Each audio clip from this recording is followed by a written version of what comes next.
Get dressed. I'll show you my charts.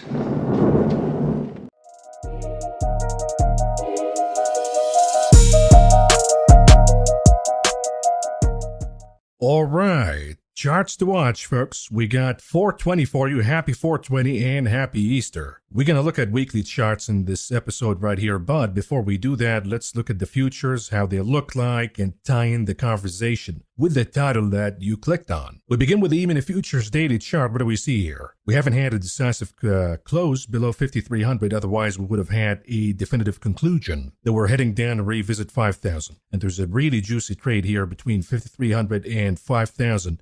I hope they're not going to exhaust all of it overnight. We open gapping down big. I hope that we're gonna trade around 5,300 all the way to the morning. Then we look at certain indicators, and if they align and we continue to trade below 5,300, then we're gonna take a trade against the E-mini futures all the way to 5,000. And it could be in the form of, for example, a spread for May or June when you buy the 5,000 and you sell the 4,800 with a booster of a weekly put at the 5,000 level, because I think if we have a flush here, it'll be a really, really juicy trade. We can be back at 5,000 in no time. Now, usually when a chart finds solid support, there is no need, when you get a solid support right here, big rebound, there is no need to go down and retest that support again. 9 times out of 10, when that happens, the chart is going down because it has no confidence that this support is solid. And once it retests that support, it breaks it and initiates a flush down kind of leg to the downside. And why do we see the E-mini futures trading in the red overnight? Because somebody's still dumping the US dollar and US bonds. I mean, this is what the chart looks like. We thought the dollar would be already oversold. It consolidated in a bear flag, and now it's heading down again, meaning somebody's dumping US assets. Somebody's dumping the dollar, somebody's dumping US bonds, and that's causing the systemic fear